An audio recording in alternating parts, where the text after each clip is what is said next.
Hi guys, Tony here. Thank you very much for joining me once again. Today is a very special day. I want to introduce you to Jon Snow, my new electric guitar. Believe it or not, I haven't played electric guitar in quite a while. If you look at my recent videos, you won't really see much of me, if any, playing an electric guitar. That's because I've always really considered myself mostly an acoustic player. I actually sold my Gibson 335 last year because it just hung on the wall, to be honest with you. I didn't really feel like playing it very much. But recently I've really been in the mood to pick up the electric guitar again, so I got myself a Strat, which should have been the natural choice for me in the first place because my favourite guitarist is John Frusciante, from the Red Hot Chili Peppers. I love John Mayer and Jimi Hendrix and that kind of style of music. So the natural choice really should have been a Stratocaster, and I have to say that since I've had this, I haven't been able to put it down. I just am in love with this guitar. I actually forgot to eat the other day because I was up playing my guitar all day. So I thought about a cool lesson to do because when you transition from acoustic to electric guitar, you realise it's a different beast. It's a different animal altogether because a lot of the stuff that you play on acoustic guitar won't necessarily sound so good on the electric guitar because every little sound and nuance is highlighted through the guitar. So I had to figure this stuff out a long time ago when I started on the electric guitar.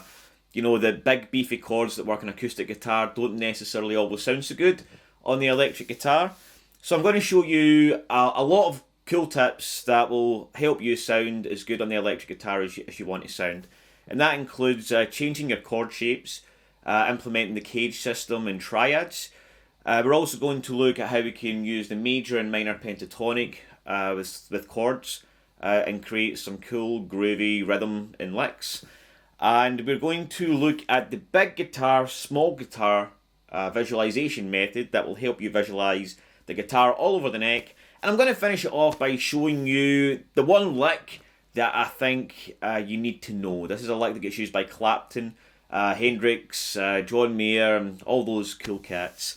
And it's a great one to add to your arsenal. So a lot of stuff in this lesson.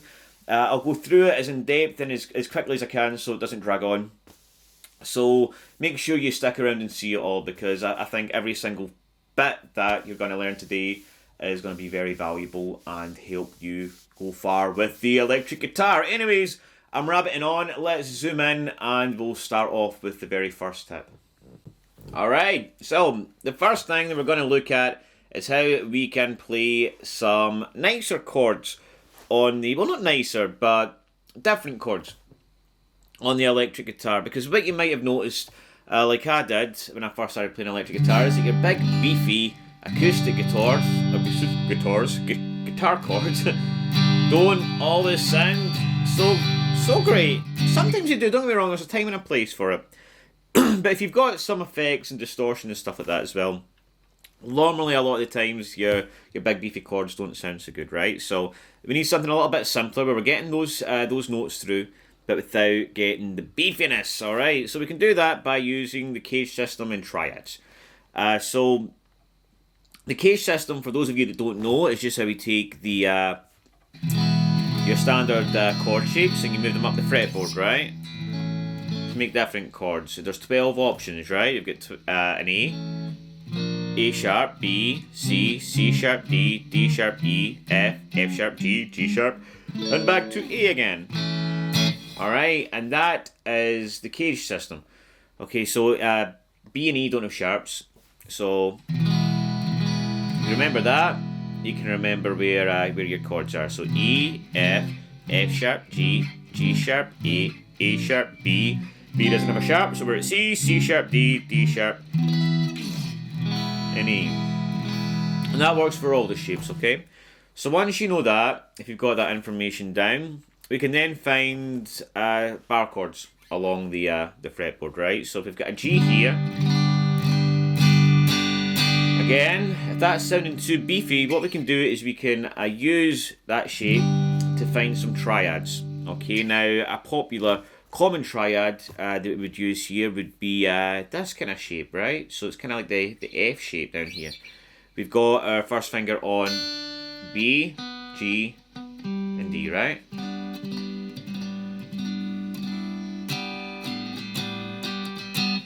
Right, now what we can also do, so that we get the bass note in there as well, we can actually put our thumb up on the 3 here, right, in the bass note, and that naturally mutes the A string. And my first finger down here naturally mutes the E string, right?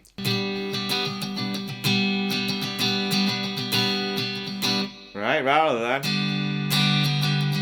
okay. Alright, which does sound a little bit cleaner and a little bit nicer to the ears, I think. Especially when I've got a little bit of distortion on there. So if I move that up to the C, I can do the exact same thing, right? Or a D.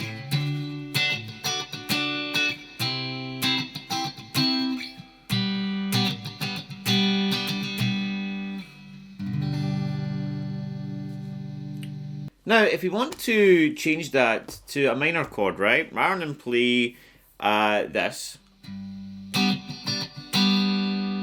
we could actually bar the bottom 4 strings, right, and use our thumb up here for the bass note.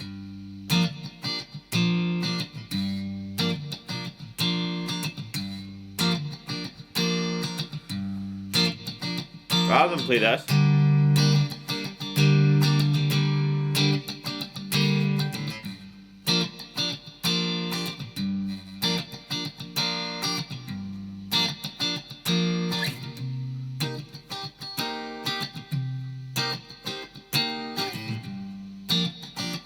Alright, which also brings me on to my next point, is that we have, when we play our minor chords, we've actually got shape 1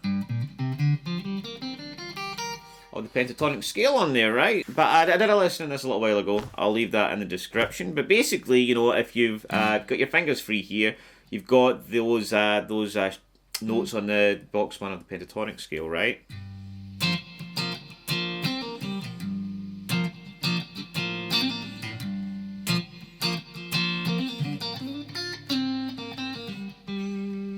And it works everywhere.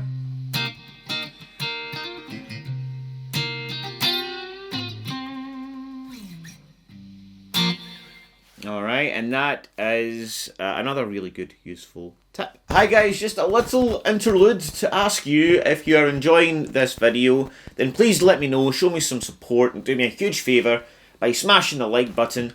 And if you have not subscribed already, then please do, if you would like to see more videos and lessons from me every single week. Thank you very much, I really appreciate it. Now back to the lesson.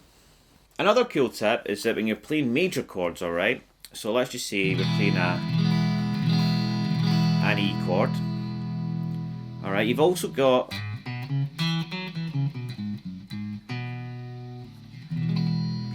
shape 3 right here, right? So above your 3rd finger,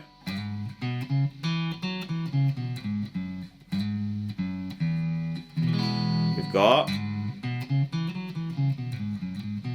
these 3 notes, right? 2, 4, 2, 4, 2, 4, right?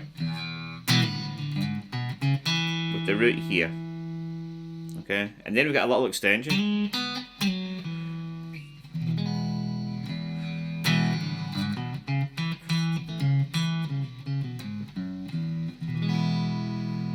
Alright, and again, if I was playing a G here, it'd work the same.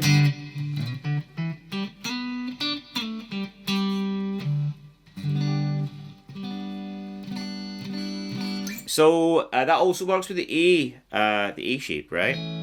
Let's just say I play a C chord. Then on the other side of this is the shape 1 pentatonic.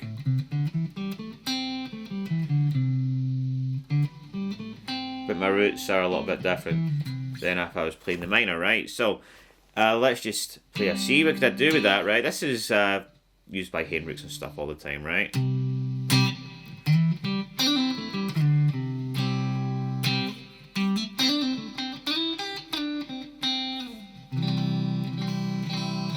Alright, so that's another good visual method to create some licks with chords. Now I'm going to show you One of the most useful things, if you don't know this already, is how to play the pentatonic scale up and down the neck without having to learn all the shapes, alright? So let's just take the A minor, right?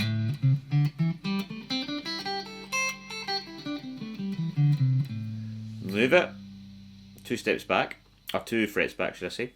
And we've got to go 3, 5, 3, 5, 7. Right, that's your 5 notes.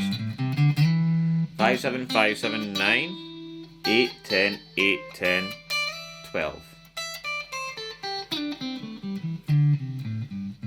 Alright, just remember this shape.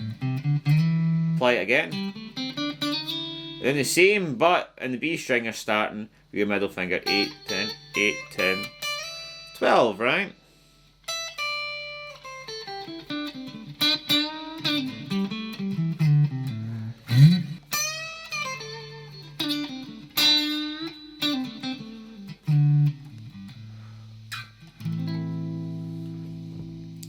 So once you get to 12 here, this is you in shape 3, right? You get shape 1 here, shape 2, and then you're in shape 3, and then you're in shape 4, without having to think about it too much, alright? And then what I like to talk about is the big guitar, small guitar, right? Because on the 12th fret, you are back to the beginning again, right? So let's just say big guitar up here and the small guitar with small frets, alright?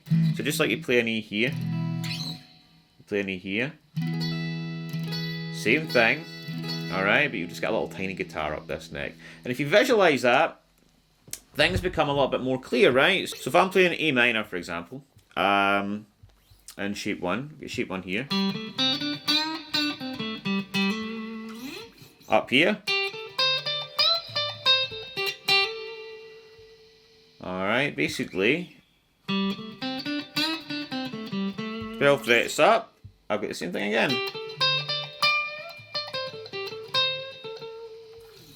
Alright, and that is, yes, pretty much self-explanatory. Big guitar, small guitar. Alright, so I'm going to finish it off with a cool lick. Alright, that I think is a must know, right? So, it's in shape 1, and it's basically, you're bending this up, right, on the G, on the 7th fret. And the good thing about this note is you get the blues note here, and then you get the D note here, right? So, any degree of the bend is really going to sound okay. So you bend it up, and then you bar these 2 notes in the 5th, and we've got to go B, E, right? And then we've got to bend, we've got to get a pinky, and we've got to pull that off from 8 to 5, alright? Then I'm going to bend again, bend up and down, back to 5, 7, 5, 7.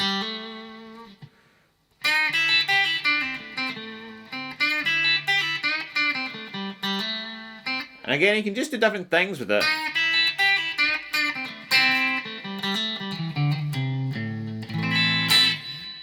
Alright, so that is it. So there are just a few different things that I found very useful when changing from acoustic to electric guitar. If you have any tips or ideas that you think make it easier, I'd be really interested to know that, so please let me know in the comments.